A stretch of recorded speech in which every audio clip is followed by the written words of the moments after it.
السلام علیکم۔ 4 دن گزرتے ہیں تو کوئی نہ کوئی میسج، کوئی نہ کوئی فیس بک کی پوسٹ، کوئی نہ کوئی انسٹاگرام کی پوسٹ ایسی نظر آ جاتی ہے کہ جس میں کہتے ہیں جی تعویذ شرک ہے، تو تعویذ حرام ہے، تو ہر لٹکانے والی چیز حرام ہے۔ خدا کے بندو، عقل کے اندو، وابیو دیوبندو، آپ لوگوں کو کیا مسئلہ ہے؟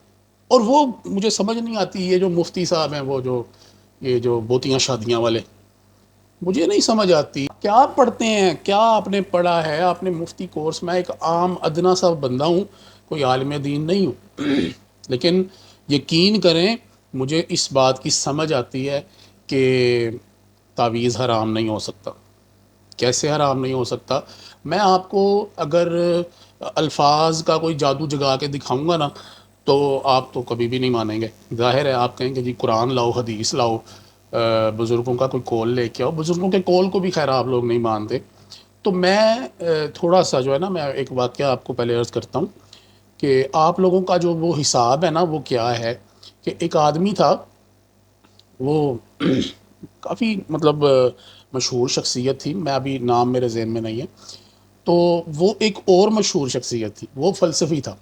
اب وہ فلسفی جو تھا نا، وہ کہنے لگا جی اللہ پاک کی ذات تو مؤثر ہے، اس میں تو اثر ہے، لیکن اللہ پاک کا نام کیسے مؤثر ہو سکتا ہے؟ کبھی نہیں ہو سکتا۔ وہ فلسفی تھا نا۔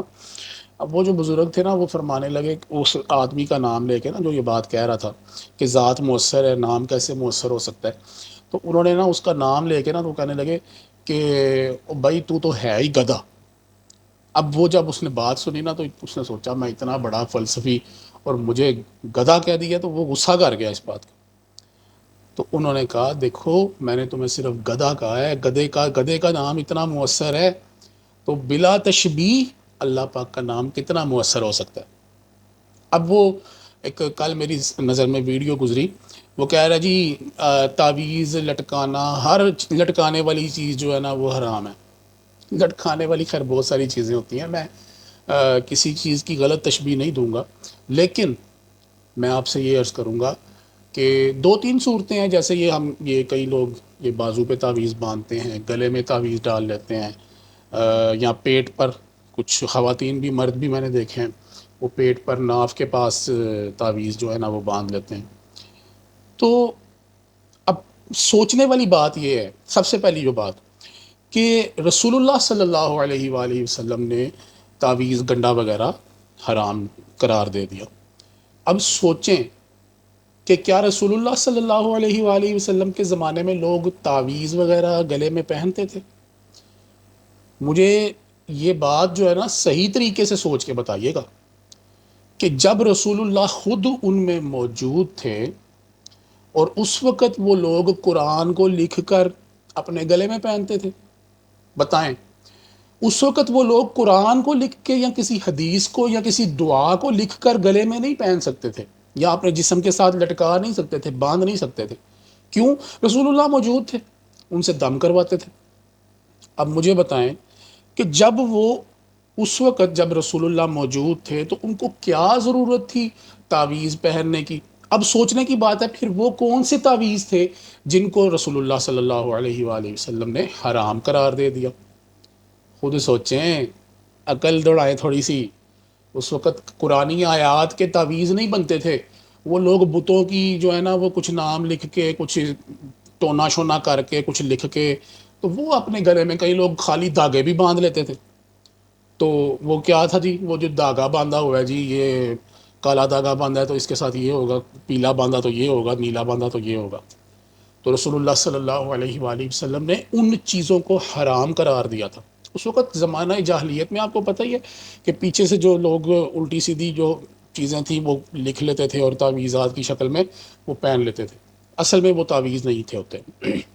جس کو ہم تعویذ کہتے ہیں نا، وہ رسول اللہ صلی اللہ علیہ وآلہ وسلم کی تعلیم فرمائی ہوئی دعائیں ہیں، اور وہ قرآن پاک کی آیات سے کچھ حصہ لے کر اس کو حروف ابجد میں لکھا جاتا ہے، کل شریف کو یا آیت الکرسی شریف کو یا فتاح یا علیم، اس طرح کی جو اللہ پاک کے نام مبارک ہیں ان کو ہم تعویذ کی شکل میں بنا کے گلے، بچے کے گلے میں ڈال دیتے ہیں یا کسی بڑے کے گلے میں ڈال دیتے ہیں، تو اس کا فائدہ ہوتا ہے، مجھے خود فائدہ ہوا ہے۔ اب یہ بات میں یہاں پہ بتا دوں کہ ہم لوگ کبھی بھی یہ نہیں سوچتے کہ یہ تعویذ جو ہے نا یہ فائدہ دے رہا ہے، فائدہ نفع اللہ تعالیٰ کی ذات ہی دیتی ہے۔ یہ بات جو ہے نا یہ اپنے دلوں سے نکالیں یار، رسول اللہ کا فرمان یاد کیا کریں کہ مجھے میری امت سے شرک کا ڈر نہیں ہے۔ ہم کیسے شرک کر سکتے ہیں میرے بھائیو؟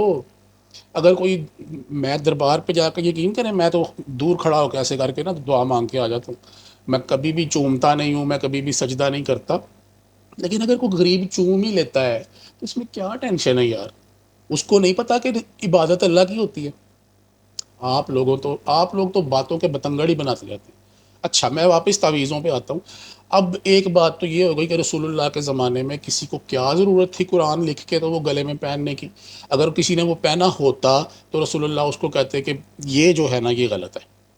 اب وہ تھا پرانے زمانے میں، کوئی اس طرح کے ہوتے تھے گنڈے گنڈے، کوئی اس طرح کی چیزیں لوگ کرتے تھے، تو وہ اس کی سخت مذمت فرمائی رسول اللہ صلی اللہ علیہ وآلہ وسلم نے۔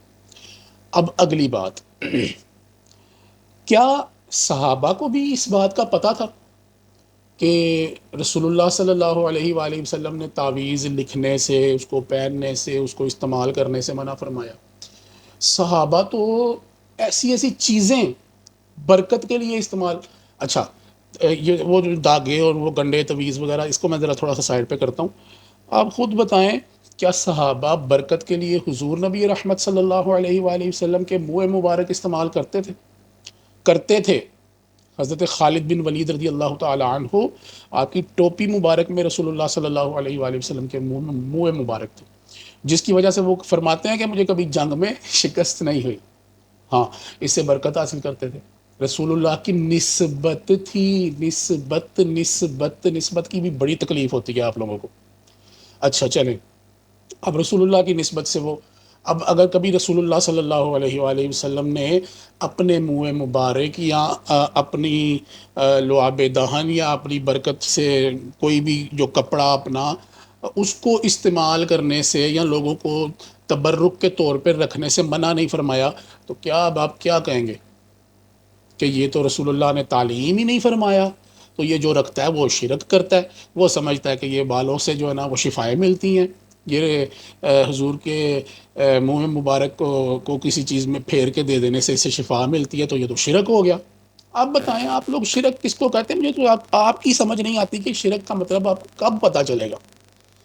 اللہ اکبر۔ اچھا اب آ جائیں، پھر واپس صحابہ پہ آ جاتے ہیں۔ اب صحابہ ظاہر ہے ان کی تو تربیت خود رسول اللہ صلی اللہ علیہ وآلہ وسلم نے فرمائی تھی نا۔ یہ تو تبرک کی میں نے بات کر دی، اب میں لکھے ہوئے کی، کیا رسول اللہ صلی اللہ علیہ وآلہ وسلم نے کبھی تعلیم فرمایا تھا کہ قرآن کو بھی اس طرح ترتیب سے لکھا کرو؟ کبھی فرمایا تھا؟ نہیں فرمایا۔ کہاں پہ فرماتے ہوئے سنا آپ نے؟ قرآن تو لوگ لکھ لیتے تھے، وہ کوئی چمڑے پہ لکھ لیا، کوئی کسی نے پتھر پہ لکھ لیا، کوئی کہیں، کوئی تھوڑا سا یاد رکھنے کے لیے لکھ لیا۔ تو اب جو لوگ قرآن کو کتابی شکل میں لے کے آئے، کتنا بڑا شرک کیا ہوگا انہوں نے آپ کے حساب سے؟ آپ کو شرک کی تعریف اس طرح کی جاتی ہے کہ رسول اللہ نے تو لکھنے کا کچھ فرمایا ہی نہیں، تو جب وہ لکھنے کا نہیں فرمایا، تعویذ لکھنے کا نہیں، آپ کہتے ہیں کہ جی تعویذ صرف وہ جو دعائیں ہیں قرآن کی آیات ہیں اس کو دم کریں، ہیں اس کو لکھیں نہیں۔ مجھے بتائیں، حضرت عمر فاروق رضی اللہ تعالیٰ عنہ کا نام تو سنا ہی ہوگا آپ لوگوں نے، جلیل القدر صحابی۔ آپ مجھے بتائیں، کیا دریائے نیل کو وہ ایک رکا لکھ کے نہیں بھیجا تھا انہوں نے؟ کتنی برکت والا رکا ہوگا وہ، دریائے نیل کو ایک دھمکی لکھ کے بھیج دی انہوں نے، ہاں کہ اگر تم نے اپنی مرضی سے چلنا ہے تو ہمیں تمہاری ضرورت نہیں ہے، اللہ کی مرضی سے چلتے ہو تو پھر چلو، ہاں وہ رکا لکھ کے بھیج دیا۔ اب حضرت عمر فاروق رضی اللہ تعالیٰ عنہ کی بات ہو رہی ہے، وہ بادشاہ جو کافر بادشاہ تھا، اس نے کہا جی مجھے آپ کوئی چیز دیں، میرے سر میں درد رہتی ہے، تو آپ نے اس کو ایک ٹوپی بھیجی، ٹوپی میں بسم اللہ شریف لکھ کے وہ ڈال کے بھیج دی تھی۔ ہاں، لکھ کے اس کی برکت حاصل ہوتی ہے کہ نہیں؟ میں آپ کو یہ بتاتا ہوں، میں کوئی عالم دین نہیں ہوں، میں نے نہ ہی کوئی تیاری کی ہے، نہ کوئی ایسی کوئی میں نے کوئی کتابیں کھول کے نہیں رکھی، یہ بھی میں اپنے کام پر ڈیوٹی پر ہوں، بریک ٹائم ہے، میں آپ کے ساتھ بات کر رہا ہوں۔ آپ مجھے بتائیں کہ اب وہ بسم اللہ شریف ٹوپی میں رکھ کے دینے کا مقصد کیا تھا؟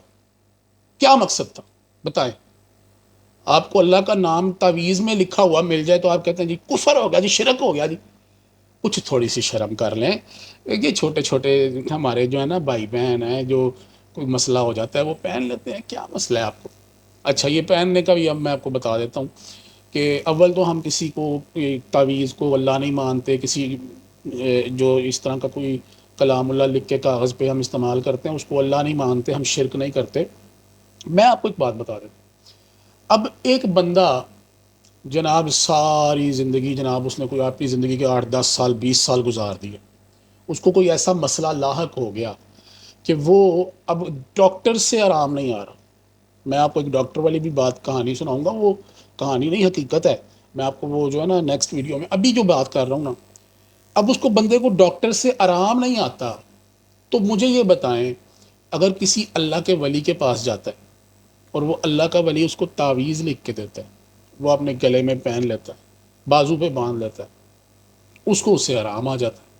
اس کے سر میں درد ہے، اس کے پیٹ میں درد ہے، اس کا کوئی روحانی مسئلہ ہے، کوئی بھی مسئلہ ہو سکتا ہے، اللہ کے ولی نے اس کو تعویذ دے دیا، اب اس نے تعویذ باندھ دیا۔ اب دیکھیں نا ہوا کیا، ایک تو اس کو اللہ کے ولی کی نسبت نصیب ہو گئی۔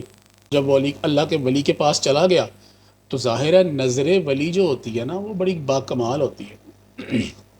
اللہ کے ولی نے اس پر نظر بھی کی اور پھر اللہ سے دعا بھی کی ہوگی کہ یا اللہ میں اس کو تیرے نام کا لکھا ہوا تعویذ دے رہا ہوں، اب بس عزت تو نہیں رکھنی ہے، شفا تو نہیں دینی ہے۔ تو اللہ پاک شفا دیتا ہے، اپنے بندوں کی بات سنتا ہے۔ جو 5 وقت کے نمازی ہوتے ہیں، جو اللہ تعالیٰ ان کی بات تو نہیں ٹالتا، اور پھر وہ اس کی مخلوق کے بارے میں ہو تو نفع تو اللہ پاک نے دینا ہے، وہ دیتا ہے۔ یقین کریں، آپ لوگ پتہ نہیں مانتے ہیں کہ نہیں مانتے، مجھے ڈائریکٹ اللہ تعالیٰ سے نفع ملا ہے، مجھے ڈائریکٹ رسول اللہ صلی اللہ علیہ وآلہ وسلم سے نفع ملا ہے۔ اور میں نے ایسے کئی لوگ دیکھے ہیں، ان کا یقین، ان کا اعتقاد، ان کا جو ہوتا ہے نا گمان، وہ ایسا ہوتا ہے، وہ کہتے ہیں کہ بس ضرورت ہی نہیں ہے کسی اور سے کہنے کی، اللہ سے مانگو۔ تو وہ اللہ سے جب مانگتے ہیں تو ان کو ڈائریکٹ نفع ملتا ہے، فائدہ ہوتا ہے۔ ہاں فائدہ دینے والی مخلوق ہوتی ہے، جو فائدہ دے رہی ہوتی ہے اللہ تعالیٰ کی توفیق سے، لیکن رستہ اللہ پاک نے بنانا ہوتا ہے، ٹھیک ہے نا۔ اچھا تعویذ تو حضرت عمر فاروق رضی اللہ تعالیٰ عنہ کی بات ہو گئی، پھر اللہ کے ولی کی زیارت کرنے کی بات ہو گئی۔ تعویذ تو ایک بہانہ ہو گیا نا، لیکن اللہ کے ولی کے پاس حاضر ہوا، اس کے پاس بیٹھا، اس کی برکت حاصل ہوئی، پھر تعویذ کی برکت حاصل ہو گئی، تو چلیں وہ بھی ایک معاملہ ہو گیا۔ اب آپ لوگ مجھے یہ بتائیں کہ ایسا کون سا مسئلہ ہے کہ اللہ کا نام ایک کاغذ پہ لکھ دیا ہے، اس کو پیک کر کے اچھے طریقے سے اس کو گلے میں پہن لیا۔ اچھا چلیں یہ بھی آپ کہتے ہیں کہ جی واش روم میں جائیں گے بے ادبی، ہم جو وہ جو بزرگان دین جو ہے نا وہ اس کو حروف ابجد میں لکھتے ہیں، اسی لیے لکھتے ہیں کہ وہ جو حروف ہیں نا گنتی والے حروف، ان کی قرآن پاک کی آیات کی حرمت کی وجہ سے لکھتے ہیں کہ وہ جو برکت ہے وہ حاصل ہو سکے، لیکن وہ ان حروف کے ذریعے حاصل ہو سکے۔ بہت ساری چیزیں ہوتی ہیں۔ اب میں آپ کو جو آخری بات عرض کر کے میں آپ سے اجازت چاہتا ہوں وہ یہ ہے کہ میں نے آپ لوگوں کی دکانوں میں واللہ خیر الرازقین کا وہ تعویذ لٹکا ہوتا ہے، میں اس کو تعویذ بولوں یا آیت ہی بولوں؟ آیت ہی ہے، واللہ خیر الرازقین کیوں لکھا ہوتا ہے؟ کیا اس آیت کو پڑھنے کے لیے لکھا ہوتا ہے یا اس کی برکت حاصل کرنے کے لیے لکھا ہوتا ہے؟ واللہ خیر الرازقین چھوڑ دیں، اور بہت ساری چیزیں میں نے صحابہ کے نام آپ کی دکانوں میں لکھے ہوئے لگے ہوئے دیکھے ہیں، ان سے کیا برکت حاصل کر رہے ہوتے ہیں آپ لوگ مجھے بتائیں؟ وہ بھی کچھ لٹکی ہوتی ہیں نا چیزیں، تعویذ ہی ہوتے ہیں نا وہ بھی۔ میرے بھائیوں، میرے دوستوں، وابیوں تے دیوبندیوں، اوے باز آ جاؤ، اور خاص طور پہ وہ مفتی مسعود کیا نام ہے اس کا، اور وہ تو جو بندہ ہے نا اس کو بس وہ کیا وہ فنی ویڈیوز بناتا ہے، مجھے تو سمجھ نہیں آتی۔ اور ہر وہ بات کرتا ہے جو رسول اللہ کے اور صحابہ کے خلاف ہوتی ہے یا رسول اللہ کے عاشقوں کے خلاف ہوتی ہے. تو میری گزارش ہے، یہ ایک ان پڑھ جاہل گنوار آدمی ہوں میں جس کو بالکل کچھ نہیں پتا. تو اگر واللہ آپ لوگ یہ اس طرح بیٹھ کے انٹرنیٹ پہ خود ہی جناب کوئی فیصلہ کر لیا، خود ہی یہ کر لیا، تو اس سے مزہ نہیں آتا. کسی عالم دین کے پاس جائیں، بیٹھیں، وہ آپ کو مکمل احادیث کے حوالے نکال کر دے گا کہ کہاں کہاں پر تعویذ جو ہے نا وہ جائز ہے. بہرحال اللہ پاک ہدایت عطا فرمائے. میری بات اگر وہابیوں دیوبندیوں کو بری لگی ہے تو لگتی رہے، مجھے کوئی ٹینشن نہیں ہے. اللہ پاک جناب ہدایت کا نور عطا فرمائے. السلام علیکم.